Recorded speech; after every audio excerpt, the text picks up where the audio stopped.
Bonsoir Vanessa Lalo. Bonsoir. Alors vous êtes psychologue, je le disais, spécialiste des jeux vidéo et des médias numériques. Vous allez tout nous dire sur ce jeu Pokémon Go qui s'est répandu depuis le début de l'été comme une traînée de poudre à travers le monde.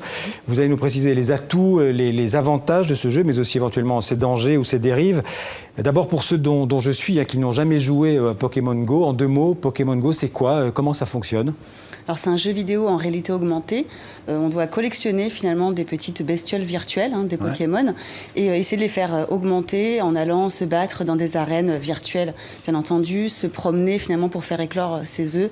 Bref, c'est un jeu de collection, c'est une chasse au trésor. Quand on dit réalité augmentée, ça veut dire que le numérique se mélange au vrai décor, au décor réel en fait. C'est ça, moi j'appelle ça un peu de la réalité hybride, puisqu'on se balade avec son téléphone sur un support réel, à savoir Google Maps en fait, et puis on va à la recherche de Pokémon virtuels que l'on va attraper virtuellement dans son téléphone. Et alors on y joue seul ou à plusieurs?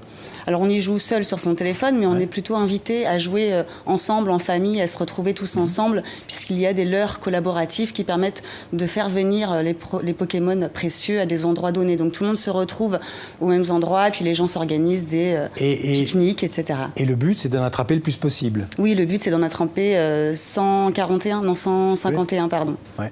Alors, il y a un vrai engouement planétaire, je le disais, pour ce jeu, un jeu qui n'est pas sans danger, on va en reparler avec vous, et parfois aussi, il y a certaines dérives, on va voir ce reportage, des images commentées par nos confrères de la RTBF. Ils ont envahi les rues et les parcs, on les voit partout, les yeux rivés sur leur smartphone. Ce sont des chasseurs de Pokémon Go. Un jeu où le monde réel et le monde virtuel se télescopent, au sens propre comme au sens figuré.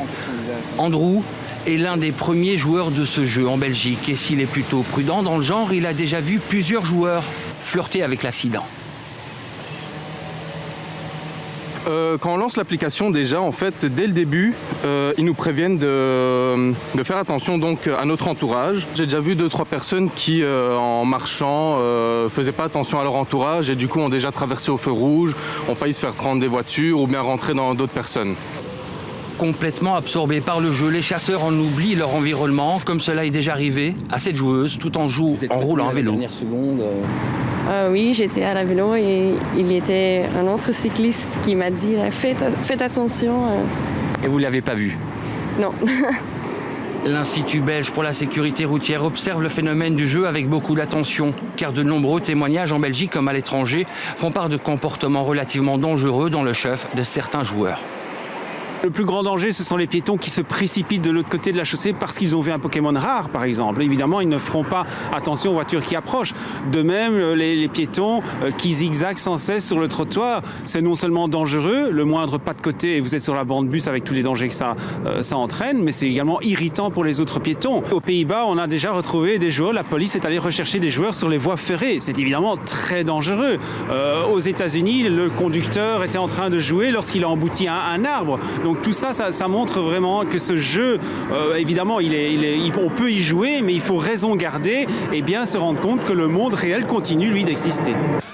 Certains joueurs restent prudents et respectueux, d'autres, malheureusement, ne se privent pas de jouer dans des endroits sensibles, comme à Auschwitz.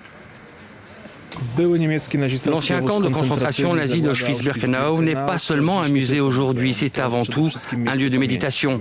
Il est inconcevable que cet endroit soit dédié pour jouer ou pour s'amuser. Ce qui est certain, c'est que le jeu fait de plus en plus parler de lui, ici comme ailleurs dans le monde. S'il a aussi de bons côtés, certains joueurs ne doivent pas oublier que ce jeu virtuel les plonge dans un monde réel qui continue d'exister avec tous ses dangers. Alors Vanessa Lalo, on l'a vu dans ce reportage, il y a des joueurs qui prennent vraiment des risques, mais le fabricant a prévu une sorte de filet de sécurité, enfin il met en garde aujourd'hui des dangers qui existent? Alors en fait, dès qu'on roule à plus de 20 ou 30 km/h, le jeu nous alerte et nous demande si on est bien passager, pour éviter justement qu'on soit... volant, évidemment. Ouais. Voilà, pour éviter qu'on soit en train de conduire. Non mais dès qu'on va trop vite, c'est-à-dire qu'on peut aussi jouer en bus, on peut jouer aussi en vélo, comme on l'a vu dans le reportage, mais dès qu'on va trop vite, le jeu nous prévient, somme toute, pour vérifier quand même qu'on a un petit peu conscience en fait de ce qu'on est en train de faire. Mais même les piétons aussi, je crois que c'est vous qui citez, vous parlez de joueurs zombies en fait, qui sont complètement rivés à leur portée. portable, quoi. Alors les joueurs paraissent zombifiés, effectivement, ils marchent comme ça, le nez sur leur téléphone, mais finalement on est quand même invité à lever les yeux régulièrement avec les Pokéstop, donc bon, alors, on alterne. Encore quelques précisions pour bien comprendre ce jeu. Parce que j'ai vu que le jeu était fondé sur, vous venez de citer ce mot de Pokéstop. C'est quoi un Pokéstop? Alors ce sont des endroits, des lieux en fait où on va récupérer des objets dont on a besoin dans le jeu. Donc des Pokéballs pour attraper les Pokémon, des potions pour réanimer les Pokémon morts dans les arènes, etc. Et quand vous dites des lieux, ce sont des lieux réels? Oui, ce sont les centres d'intérêt public. Alors ça peut être des monuments, des œuvres, des sculptures.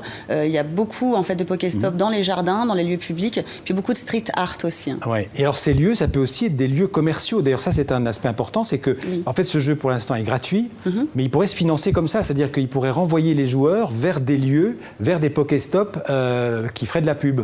Alors comme on dit, quand un service est gratuit, c'est que vous êtes le produit. Donc le jeu est effectivement gratuit, mais nous invite à dépenser de l'argent dans le jeu pour avoir des objets supplémentaires. Et bien sûr, il y a des marchés parallèles. Donc tout ça, c'est financé. Tous les serveurs qui tournent en permanence, c'est énormément d'argent à dépenser. Donc c'est financé par les partenariats avec McDonald's, etc. Voilà, j'allais parler de grandes chaînes de fast-food, mais vous avez cité le nom, qui incite les joueurs à venir en fait à l'intérieur de leur restaurant, quoi. Ça incite à la consommation, oui. Donc c'est là que ça pose question. Alors, vous dites qu'en fait, ce jeu, Pokémon Go, en tant que psychologue, il a beaucoup d'aspects positifs. Oui.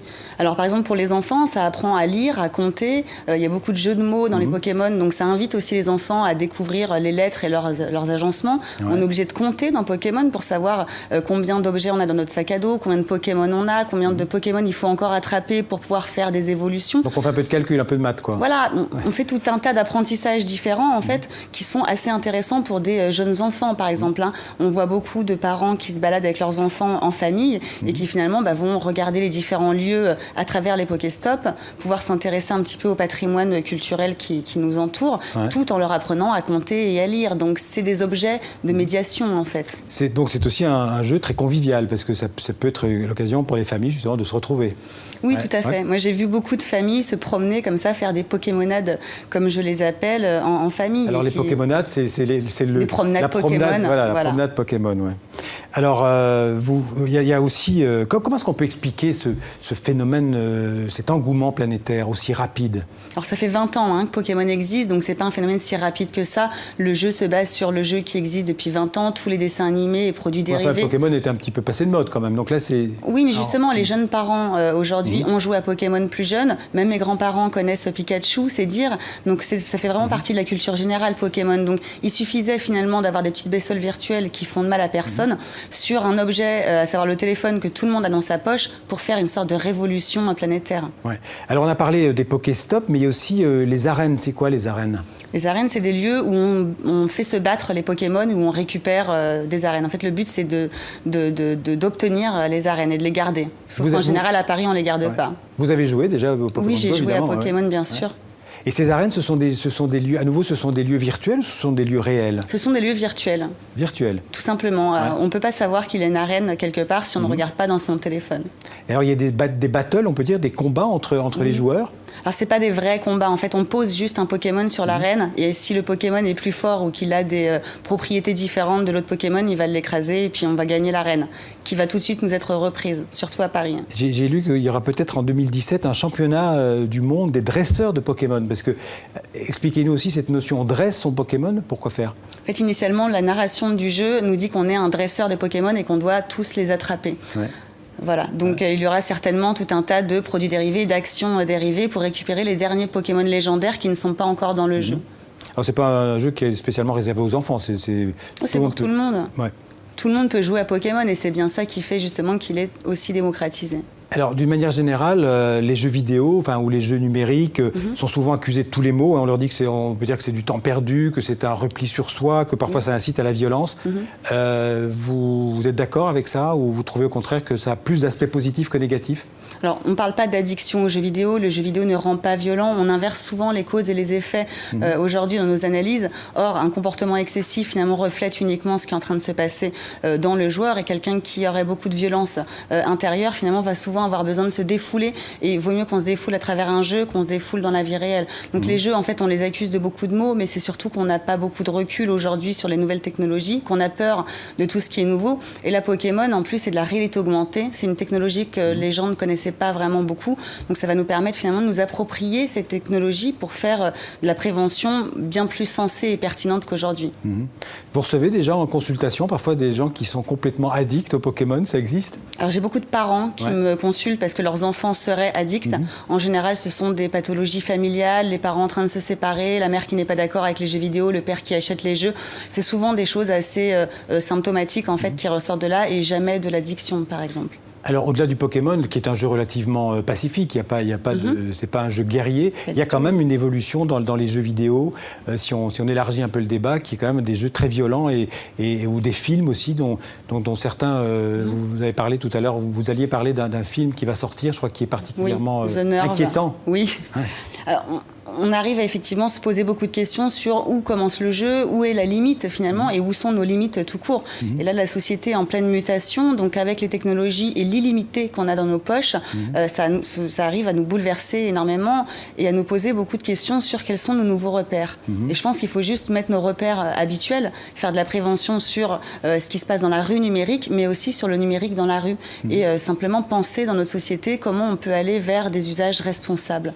Mais ça, c'est une question aussi d'éducation, parce qu'on dit souvent que pour les jeux numériques, ce sont les enfants qui éduquent leurs parents.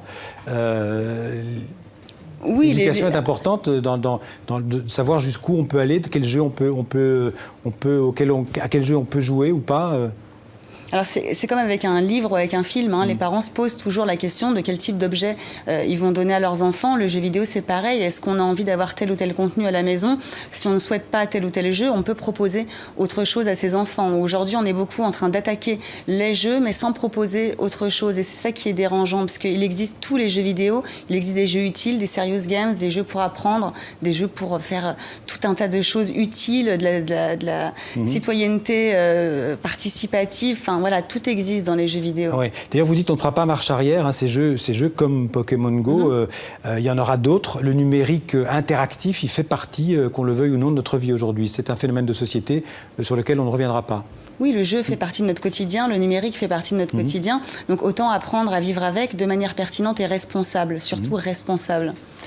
Merci Vanessa Lalo pour toutes ces précisions d'une psychologue donc sur le Pokémon Go. Merci beaucoup.